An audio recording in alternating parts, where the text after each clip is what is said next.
They dumped me in a nursing home on Thanksgiving, the ultimate betrayal.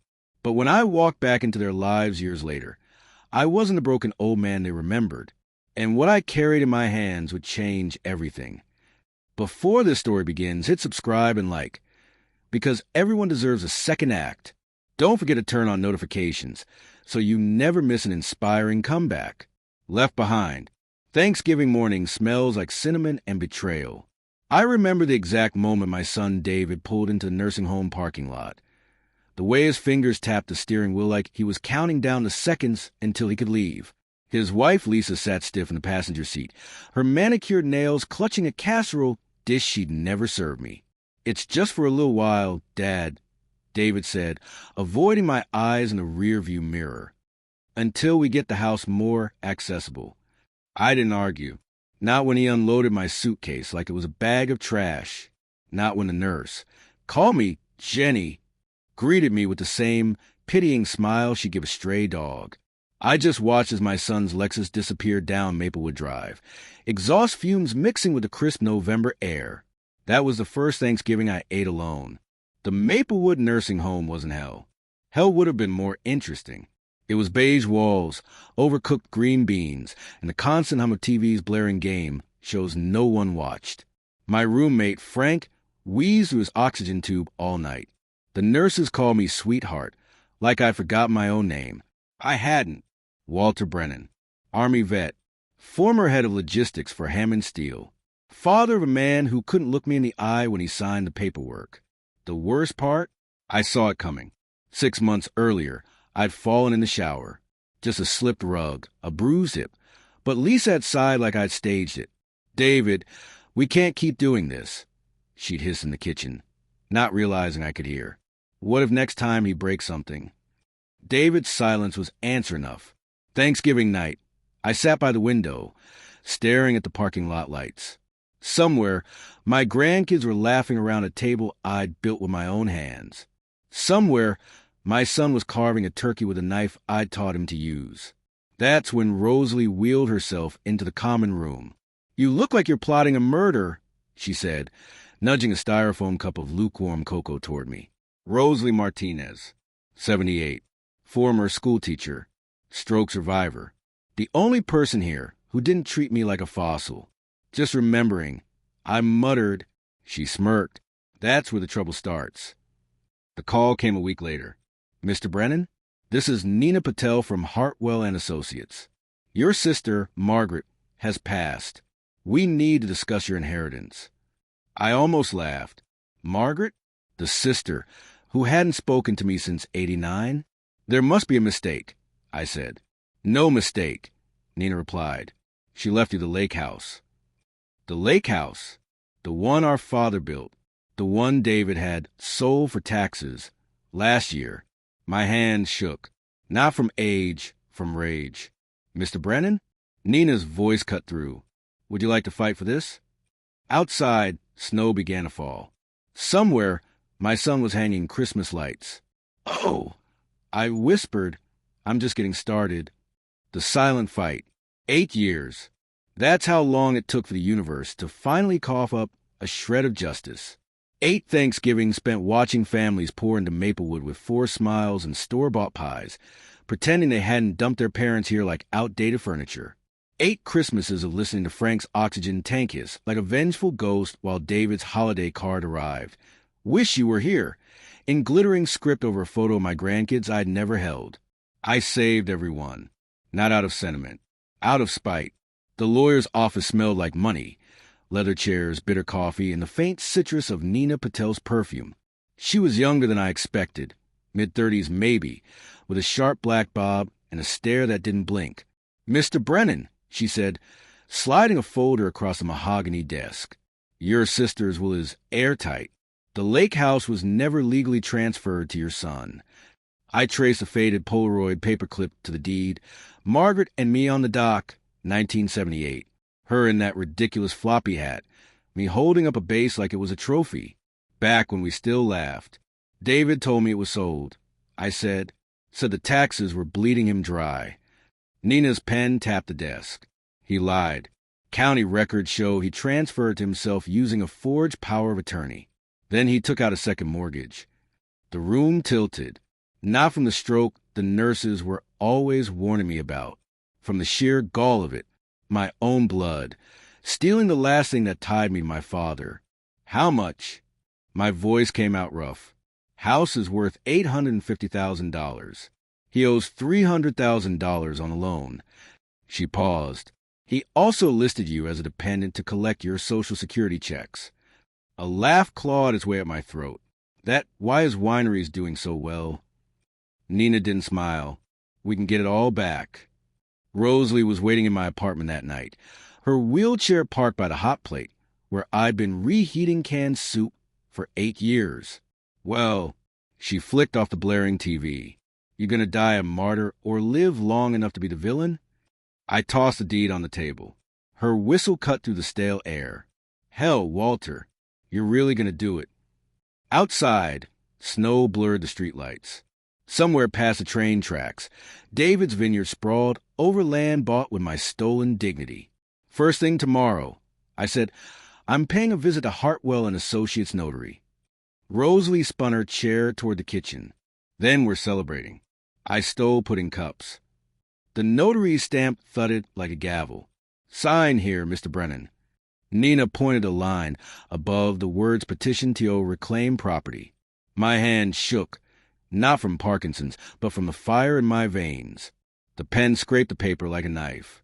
What happens now? I asked. Nina slid the documents into a crisp envelope. We serve your son. Then we watch. The elevator down felt like descending into a battlefield. Outside, the cold bit my cheeks, but I didn't button my coat. Let the wind howl. Let the world see what happens when you leave a man with nothing left to lose. Back at Maplewood, Jenny gasped at the sight of me.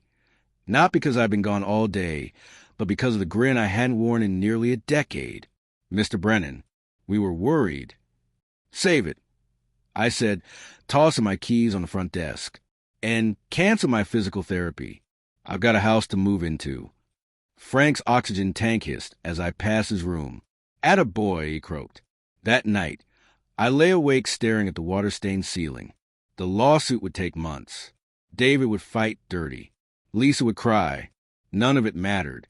Because for the first time since Thanksgiving 2016, I wasn't Walter Brennan, forgotten old man. I was Walter Brennan, the man who still knew how to wage war. The knock. The morning we served David, I wore my dead father's tie. It was stupid, really, a strip of navy silk with a coffee stain from 1992. But I needed it. Needed to feel the weight of history pulling tight around my throat as Nina's black sedan rolled up to Brennan Family Wines. The place was fancier than I expected. Iron gates, stone pillars, a sign with our name in gold letters, glinting like a slap in the face. You sure you want to do this in person? Nina asked, her fingers drumming the steering wheel. I adjusted the tie. Oh, I'm sure. Lisa answered the door. She looked older, thinner, the kind of woman who traded laughter for laser facials. Her designer sweater gaped where she'd lost weight, and her eyes, those same pale blue eyes that had darted away as David packed my meds that Thanksgiving morning, widened like I was a ghost. Walter? Her manicured hand flew to her throat. What are you? Who's here, babe? David's voice floated from inside, all easy confidence. Then he appeared behind her, holding a wine glass like a prop. The glass hit the floor. Red splattered across white marble like blood. For a heartbeat, no one moved. Then David lunged forward, all fake smiles and forced charm. Dad! Jesus, you should have called. Serve him, I said. Nina stepped forward, crisp as a gunshot. David Brennan, you've been served with civil suit for fraudulent property transfer, elder financial abuse, and... What the hell is this? David snatched the papers, his face flushing the same shade as the wine at his feet. Lisa made a small, wounded noise. I let the silence stretch. Let him scan the words. Let him realize. This is bullshit. He waved the documents like they were on fire. That house was falling apart. You were in no state to... To what? I took a step forward. My cane thudded against the marble. To notice you stealing from me? Forging my name? Lisa's head snapped toward David. What is he talking about? Nina cleared her throat. Page 4, Mrs. Brennan. The Social Security fraud.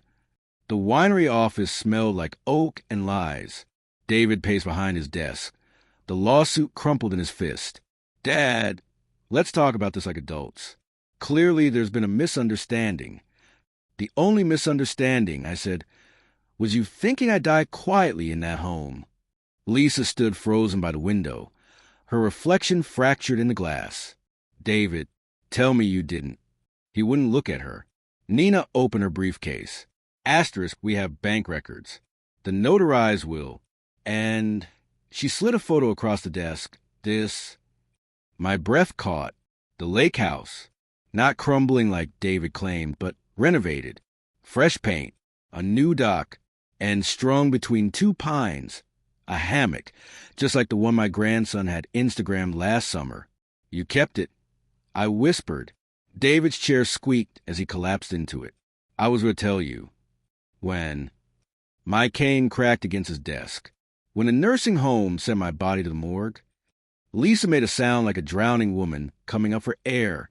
Oh my God. The drive back was quiet. Nina gripped the wheel, her knuckles pale. We'll freeze his assets by Friday. I watched vineyards blur past a window. All that land, all those grapes, all bought with money meant for my medications.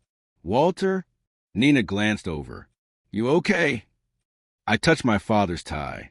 Thought of David's face when he realized I'd outplayed him. No, I said, I'm better than okay. My phone buzzed. A text from Rosalie. They serving crow or just humble pie? For the first time in 8 years, I threw my head back and laughed. The empty chair. Thanksgiving Day smelled different at the lake house. No nursing home disinfectant. No overcooked turkey from a cafeteria tray. Just pine needles and the crisp tang of the water against the dock.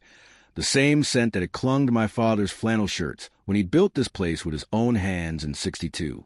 I stood at the window, watching the sunset bleed across the lake. Behind me, a single place setting gleamed on the dining table. One plate, one glass, one fork. Exactly how I wanted it. The knock came at noon. I knew it was David before I opened the door. He'd always knock like that. 3 quick raps, like he was afraid the wood might bite him. He looked like hell. Stubble shadowed his jaw, and his dress shirt hung wrinkled as if he'd slept in it. The winery's golden boy, reduced to a desperate man clutching a bakery box like a peace offering. Dad, he croaked, can we talk? I stepped aside. Not for him. For me. I wanted to see his face when he took me to restore hardwood floors. The framed photos of his childhood I'd salvaged from storage. The deed, my deed, displayed on the mantel like a trophy. His throat worked as he swallowed. You fixed it up. With your money, I said. Funny how that works. The pie sat between us, untouched. David's fingers trembled around his coffee cup. The bank froze everything. Lisa took the kids to her mother's. I sipped my coffee. Black, bitter, just like this moment. You could have asked, I said, for the house, for help. And you would have said no. His chair screeched as he lurched up. You always said no. Even when I was a kid, he mimicked my voice. Money doesn't grow on trees, boy. The words hung between us, sharp as broken glass. I set my cup down carefully. So this was payback? It was survival. He dragged a hand through his hair. Do you have any idea how much pressure? Pressure? I stood slowly, my bad hip protesting. Try waking up to find your only son turned you into a paycheck. David flinched. The wind off the lake rattled the windows as I walked to the bookshelf. From behind my father's old fishing manuals, I pulled out a yellowed envelope. Recognize this? David's breath hitched. The Brennan Family Wines business plan, his scribbled teenage dream, complete with grape varietals and profit margins. You kept this. I invested $50,000 in your first harvest, I said. Paid off when you were still calling it Dave's Drunk Grapes. His face crumpled. Then why? Because you stopped asking. I tossed the envelope on the table. Somewhere between MBA school and country clubs, you decided I was too old to matter. A sob ripped from his chest. I didn't know how to fix it. The pie was pumpkin. Store-bought. I took a bite, the sweetness clashing with the salt in my own tears. David sat slumped at the table, hollowed out. The lawsuit's dropped, I said. His head snapped up. The house was always yours, I continued. Margaret left it to you, too. I just needed you to remember that. David made a sound like a drowning man breaching surface. Outside, a loon cried across the water. The same sound that had lulled him to sleep in this very house as a boy, curled under the quilt his mother had stitched. I pushed the deed across the table. Would you have forgiven? Hit like for Walter's mercy. Subscribe for more hard-won second chances. Comment your toughest family dilemma below. Happy Thanksgiving, son.